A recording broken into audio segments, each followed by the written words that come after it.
Ever since the launch of the Turok 1 and 2 remasters by Nightdive Studios, I've constantly been asked when I think they'd get around to doing a remaster of the third game in the series, and I've often been quick to shoot down any prospects of that ever happening. There was a combination of factors at play here which include the third game selling poorly on the N64 as it was a very late release, and many people, even to this day, don't even realise that it does exist. So there wasn't the nostalgia there with the third game to cash in on. Another big factor was the fact that both Turok 1 and 2 had PC versions back in the day. Turok 3 was an N64 console exclusive, and so there wasn't PC source code to start work with there. I've never been happier to have been proven wrong with my prediction this game would never happen, and just a few short days ago the game was released, albeit 2 weeks later than originally planned due to the need to iron out some final bugs. A big thanks to Nightdive Studios for hooking me up with a pre-release copy, which I've been streaming on Twitch over the past few nights. I'm in the minority here, but I think that Turok 3 was the best game in the original trilogy, and you can check out my review of that game and I'll put a link in the description down below.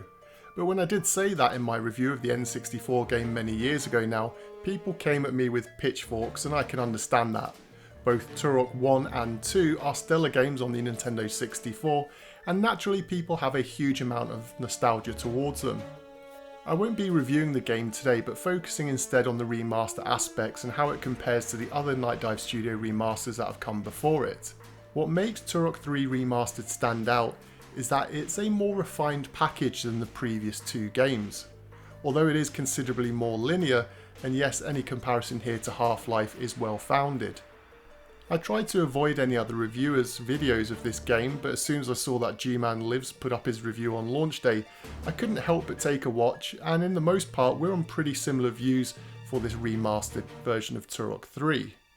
The Turok 1 remaster took the core gameplay and refined the graphics and just made it run perfectly.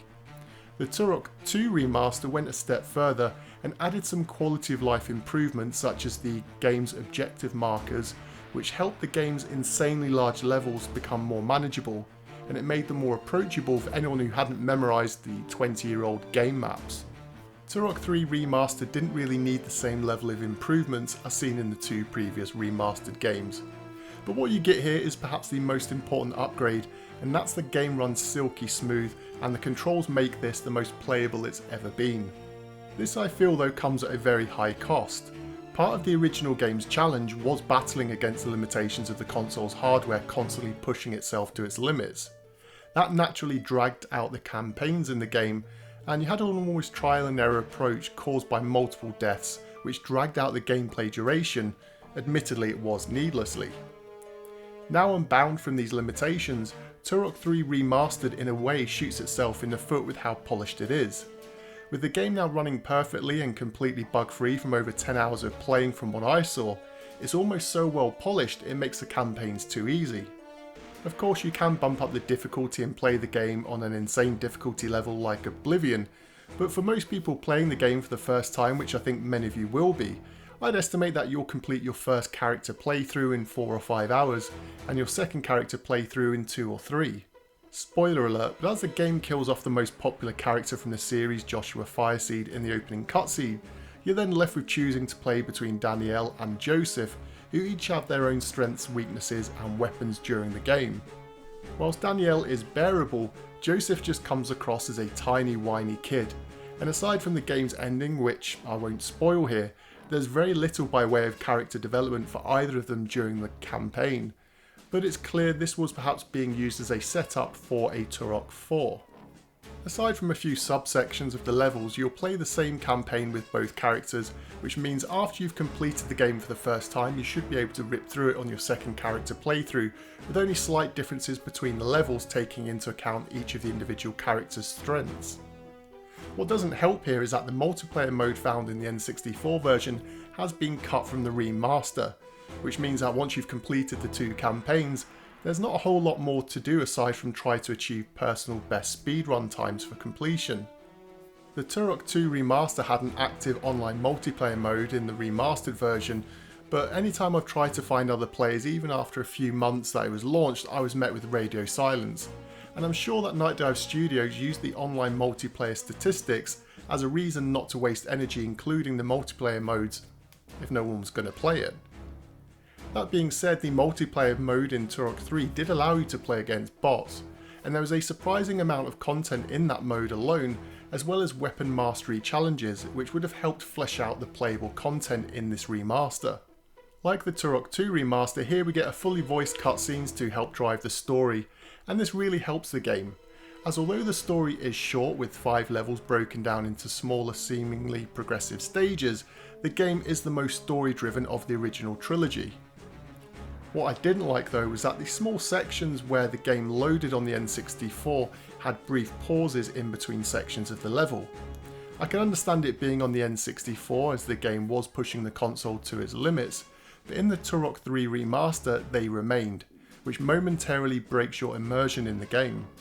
The controls on the Xbox Series X, in which I'm playing here, makes movement throughout the game incredibly fluid, and that's also perhaps helped by the fact that this is more in line with classic FPS shooters from the turn of the millennium than the heavily platform based Turok 1. The weapon select wheel has been carried over, but the game still runs at a slightly slower overall pace, which Turok 3 always did. I appreciated the 60 FPS and high speed of Turok 2 Remastered, which really worked in that game, but here it didn't need to feel as quick, and so I think it would have hurt the game if they upped the speed any further. The game's graphics are obviously the most notable enhancement, and for the most part they've done a fantastic job of bringing the game into the modern era. Textures all look sharp, sometimes too much for the cutscenes, and I did find some of the facial features in the cutscenes look a little bit off, and the eyes in particular at certain angles don't look good at all. Even with the N64 expansion pack, the game's graphics looked good for the time, but it's not detailed enough to really show how good the enemy character models and environments were.